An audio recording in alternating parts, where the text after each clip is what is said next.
Dr. Jill Stanek and Tessa Longbons here from the Charlotte Lozier Institute. Charlotte Lozier Institute, as we talked about earlier, is the research arm of the Susan B. Anthony list. All right, one of the most influential pro-life groups out there. What I really like about SBA and the Charlotte Lozier Institute, really all of your many components, is that while all the pro-life groups out there are doing great work, you guys are really hitting research hard. You're hitting data, you're hitting science, and you're really equipping people. You're providing them with information that will equip them to provide answers. And other groups are doing that to an extent, but they're more about awareness. Everyone's got their niche, right? So really appreciate the work that you guys do. We have used your reports, your articles, and many of ours. We've linked you guys plenty of times. So keep it up, and we'll keep doing it. Thank you. Thank you. So big news over the last year or so has been the chemical abortion pill. Chemical abortion pill. I feel like lately it's been really emphasized because of Dobbs. Dobbs is in the balance, and they know that there's a very good chance that the overturn to Roe, Planned Parenthood, is going to make abortion access very challenging for a lot of people. And so as an alternative, they're pushing more access for the chemical abortion pill. But that's problematic given the dangers of chemical abortion. Yes, so like you said, I think Dobbs is certainly putting a lot of focus on chemical abortion. The abortion industry is pivoting toward chemical abortion as their future, but really it's been something they've been pushing for the past 20 years or more, wanting to expand chemical abortion in the United States. And in fact, one of the things that they were pushing for during the pandemic, they convinced the FDA to allow them to send chemical abortion through the mail, removed a long-standing safety protection on it that required that women who were getting the abortion pill receive it in person, where they could have a face-to-face interaction with their doctor, be screened for certain issues that could make it unsafe for them. And now none of that is happening. Women are receiving the abortion pill through the mail, and this is a drug that has 4 times the complications as surgical abortion. And in fact, at CLI, we recently finished a study looking at chemical abortion over the past decade and a half, and we found that the rate of abortion-related emergency room visits increased by over 500% for chemical abortion. So this is something that's dangerous and growing more dangerous. What makes the chemical abortion pill so dangerous?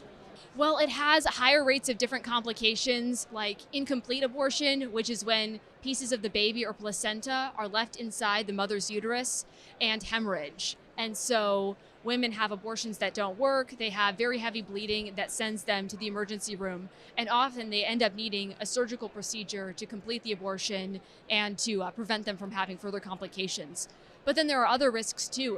If a woman has an ectopic pregnancy, the symptoms of that are very similar to the side effects of chemical abortion. And so she might not know until it's too late that she has a ruptured ectopic pregnancy. And there have been many instances too of women being coerced into taking these drugs, or being given them against their will or without their knowledge by abusive partners. So there's just such room for abuse and danger with these drugs. For being so pro-woman as the pro-choice community claims to be, you would think that with this data they would be hesitant themselves. I mean, if it's causing that much damage to the very women that they claim to advocate for, why?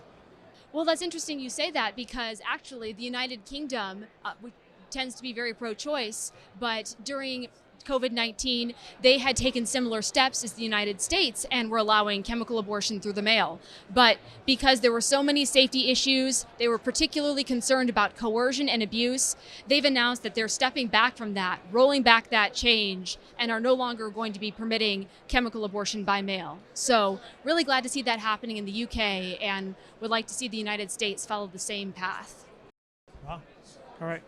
Jill, you've been doing a lot of research, or you do a lot of work with proactive measures. So her plan and some others that basically really combat the pro-choice argument that the pro-life community is only pro-birth. We don't care about the woman. We don't want to provide for her. They always say, well, if you care so much about the woman, why don't you provide, compensate for the things that are making her choose the abortion, yada, yada, yada. It's a very ignorant claim. Please share with us what you're doing to combat that. Well, we all know in the pro-life movement that that's absolutely not true. What her plan is doing, and it's an arm of Susan B. Anthony list, and it's her Pregnancy and Life Assistance Network, is going into the 30 states when Roe v. Wade is overturned, will either immediately make abortion illegal or will be leaning toward making abortion illegal. And we're going into those states. There's 7 basic reasons that pregnant mothers say they seek abortions.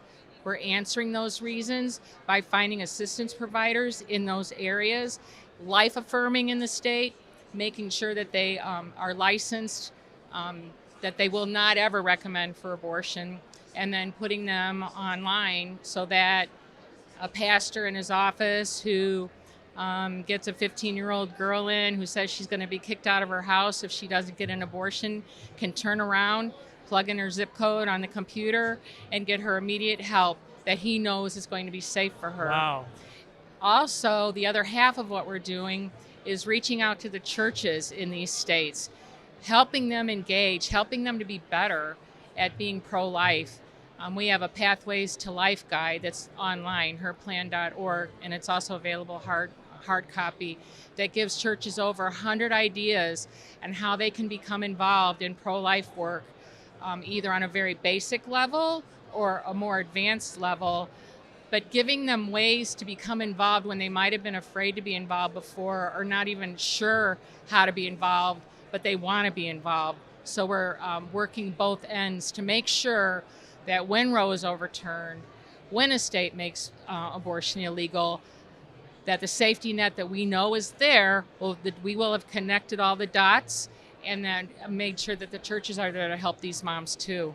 Wait, I thought our goal was to make abortion illegal and then be done with it all. That's what they say. Oh. Wait, yeah, that's what they say, but that's it. The pro-life fight is never going to end.